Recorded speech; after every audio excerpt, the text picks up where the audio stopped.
الحمدللہ رب العالمین والعاقبۃ للمتقین والصلاة والسلام علی سید الانبیاء والمرسلین وعلی آلہ وصحابہ واولیاء امتہ اجمعین اما بعد فاعوذ باللہ من الشیطان الرجیم بسم اللہ الرحمن الرحیم یا ایھا الذین آمنوا استعینوا بالصبر والصلاۃ ان اللہ مع الصابرین صدق اللہ العظیم وصدق رسولہ النبی الکریم الامین ونحن علی ذلک لمن الشاہدین والشاکرین والحمد للہ رب العالمین۔ ہدیہ سلام بحضور خیر الانام صلی اللہ علیہ وسلم۔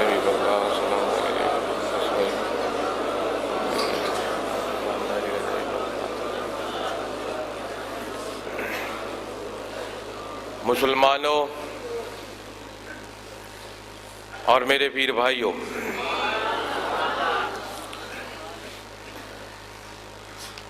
ہم بڑی زبردست قسم کی تقریریں پچھلے 3 گھنٹے سے سن چکے ہیں، اور باقی ظہر کی اذان میں بھی تقریباً 25 منٹ کے لگ بھگ ٹائم صرف باقی بچا ہے۔ میں صرف چند منٹ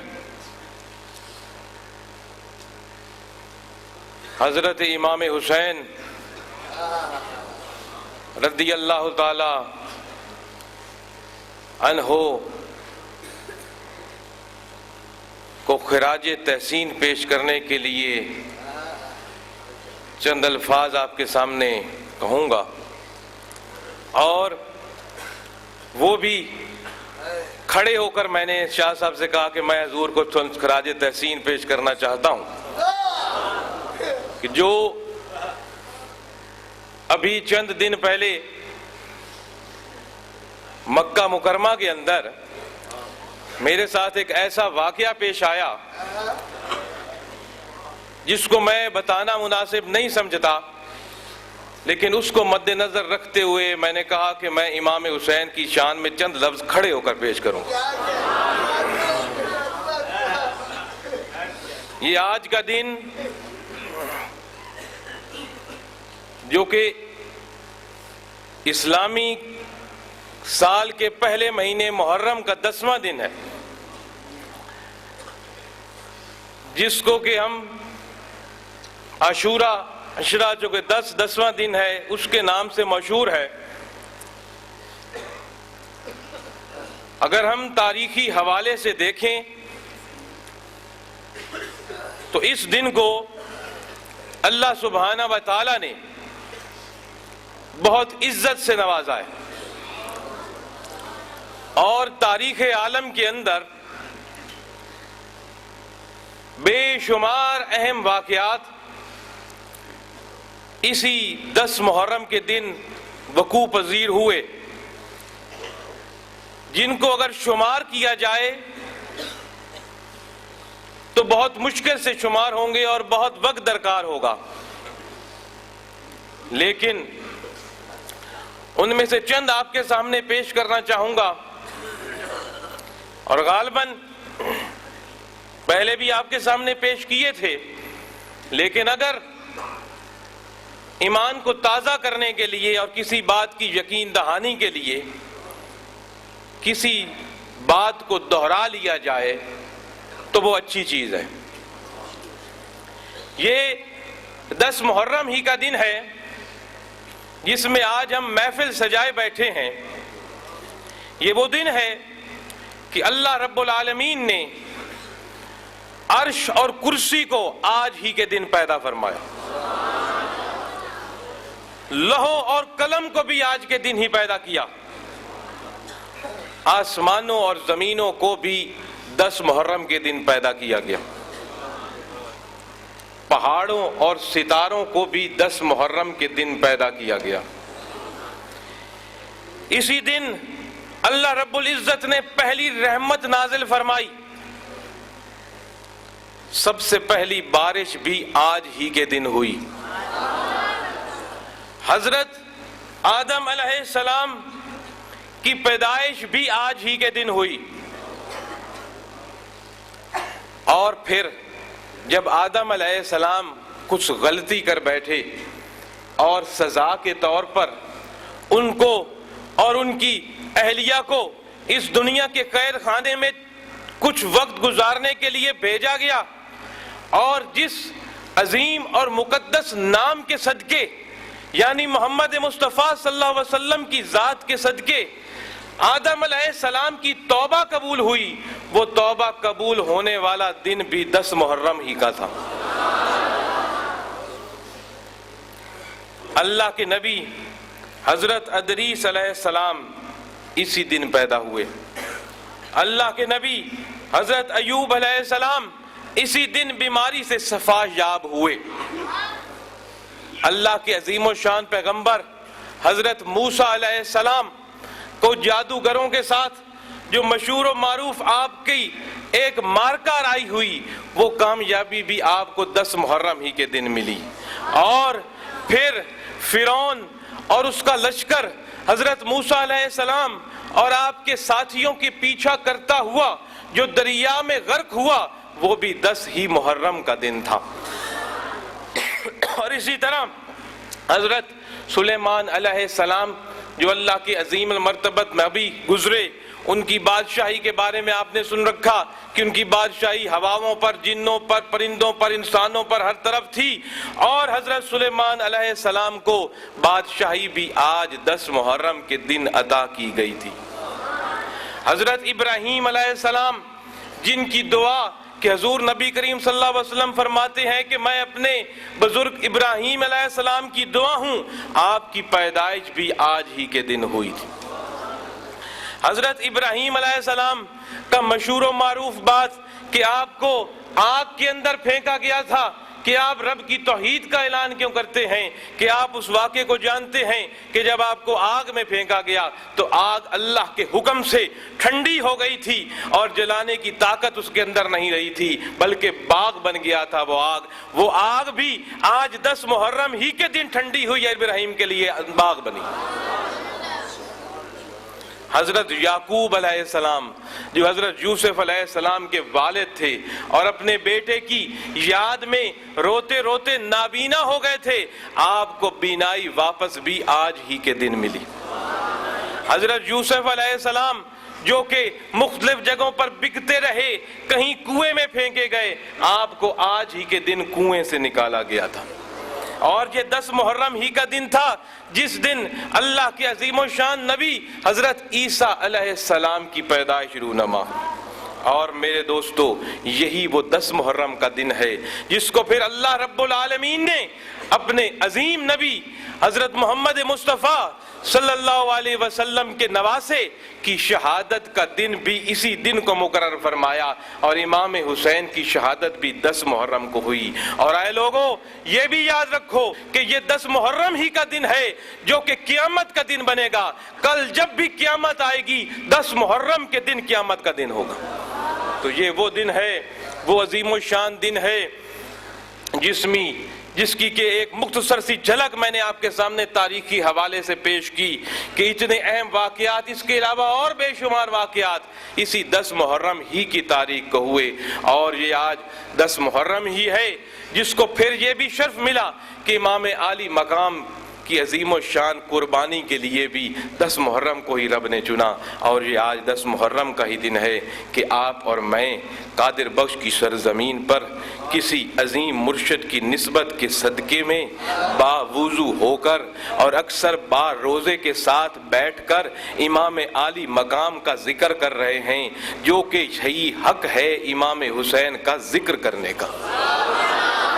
پاک ہو کر، پاک جگہ پر بیٹھ کر، اللہ کے باغ میں بیٹھ کر، مسجد اللہ کا گھر ہے اور جنت کا باغ ہے، اللہ کے گھر میں بیٹھ کر پاک صاف ہو کر، بار روزے کے ساتھ ہو کر، اکثر ہم میں سے ادب و احترام کے ساتھ اس عظیم شخصیت کو خراج تحسین پیش کر رہے ہیں جس نے کہ ایسی قربانی دی کہ قیامت تک نہ کوئی حسین آئے گا اور نہ کوئی قیامت تک ویسی قربانی پیش کی جا سکے گی، وہ پیش کر رہے ہیں۔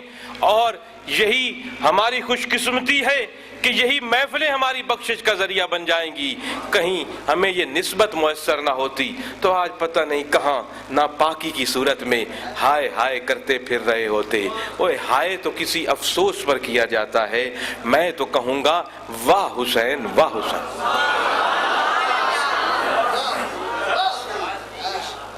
کوئی کسی عظیم کارنامے پر واہ کیا جاتا ہے، حق کہ رستے پر چلنے والوں کے لیے واہ کا لفظ استعمال کیا جاتا ہے، ہائے کا نہیں کیا جاتا۔ واہ حسین تیری ایسی عظیم و شان قربانی، اگر آپ یہ قربانی کربلا میں پیش نہ کرتے تو آج اسلام کی تصویر ہی کوئی اور ہوتی۔ میرے دوستو، چند باتیں اسی حوالے سے آپ کے ساتھ کرنے کے لیے، قرآن مجید کا سپارہ 2 سورہ بقرہ آیت نمبر 153 153 کے الفاظ جو آپ کے سامنے پڑھے ہیں، اس کے مختصر سی گفتگو کر کے آپ سے اجازت لوں گا۔ میرے دوستو، قرآن مجید کی 1500 سال سے آج تک، جب سے نازل ہوا آج تک،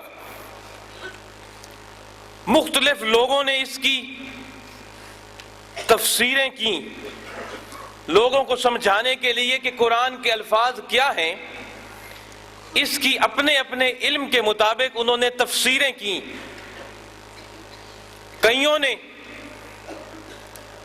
اپنے علم کے ذریعے قلم سے ساتھ اس کی تفسیر کی،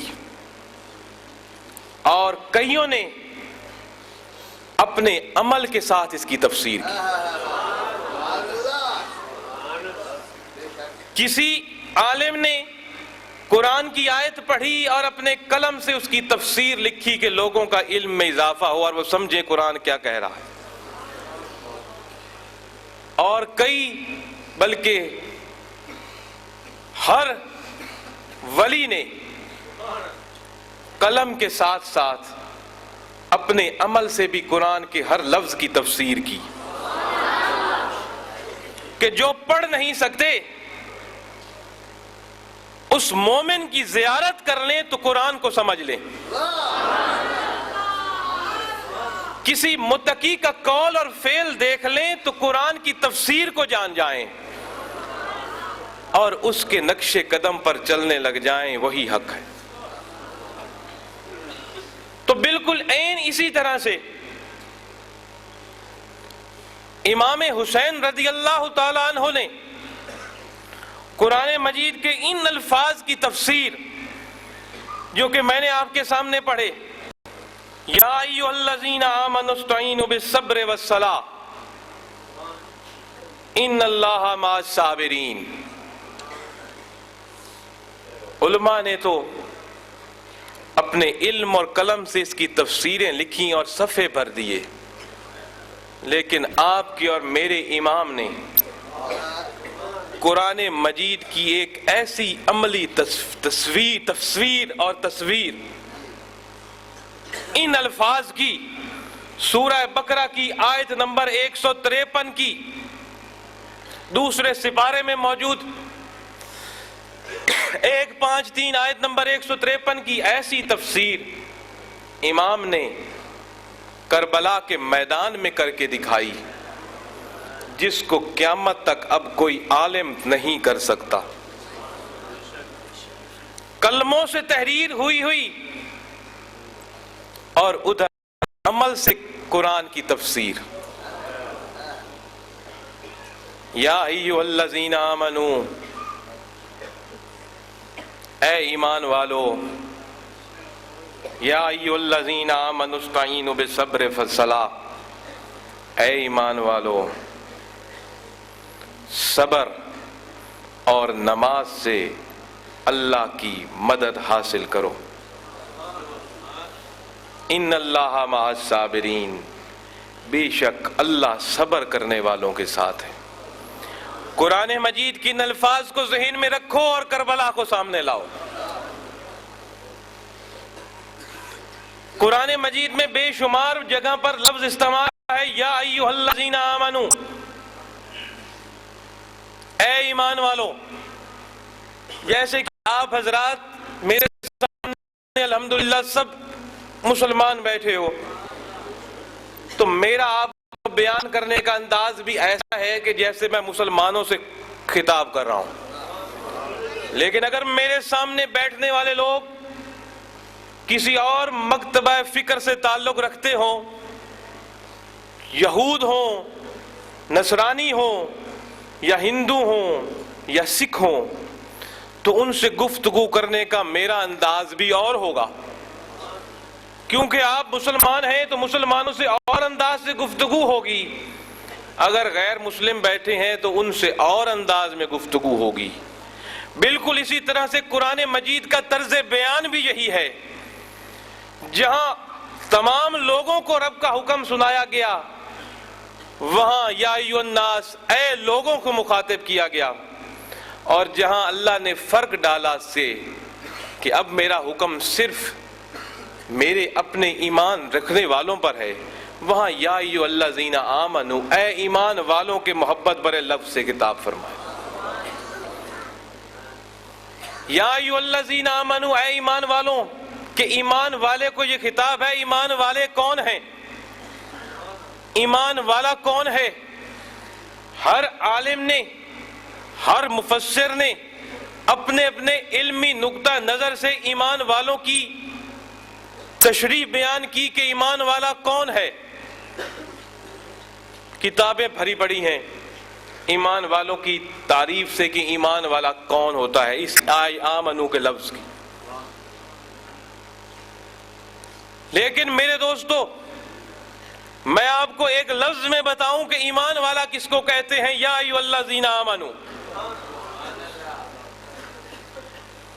جس بندے کا یہ یقین محکم ہو کہ میری زندگی کا کوئی لمحہ بھی اللہ اور اس کے رسول اور اپنے مرشد سے چھپا ہوا نہیں ہے، وہ ایمان والا ہے۔ لمبی چوڑی تفسیروں میں پڑھنے کی ضرورت نہیں۔ یا ایھا الذین آمنو، اے ایمان والو۔ ایمان والا وہ ہے جس کو اس بات کا کامل ایمان ہوں کہ میں جہاں بھی ہوں، جہاں بھی بیٹھا ہوں، جو بھی کر رہا ہوں، خلوت میں ہوں کہ جلوت میں ہوں، کمرے میں ہوں کہ باہر ہوں، لوگوں میں ہوں کہ اکیلا ہوں، جو دل میں سوچ رہا ہوں، جو کر رہا ہوں، جہاں بھی بیٹھا ہوں، اللہ کی نظروں کے سامنے ہوں، اس کے رسول کی نظروں کے سامنے ہوں، اور اپنے مرشد کی نظروں کے سامنے۔ جس کا اس بات پر پختہ ایمان ہے کہ میں جہاں بھی ہوں اللہ اور اس کے رسول اور اپنے پیر کی نظروں میں ہوں، مبارک ہے وہ ایمان والا ہے۔ اور جس کا اس بات پر جتنا پختہ یقین ہوگا اس کا کامل اتنا ہی ایمان ہوگا۔ اور جس کا اس بات پر جتنا یقین ہوگا کہ میں جہاں ہوں رب مجھے دیکھ رہا ہے، رسول مجھے دیکھ رہا ہے، میرا پیر مجھے دیکھ رہا ہے، اس کے اتنے ہی عمل اچھے ہوں گے۔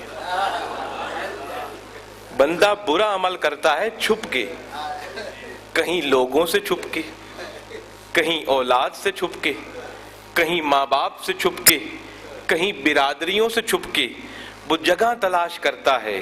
کوئی چار دیواری کمرے کے اندر آ جائے تو وہاں نافرمانی ہو، اوپر چھت ہو جائے، یا ایسی خلوت میں جہاں کوئی دیکھ نہ رہا ہو وہاں وہ غلط کاری کرے۔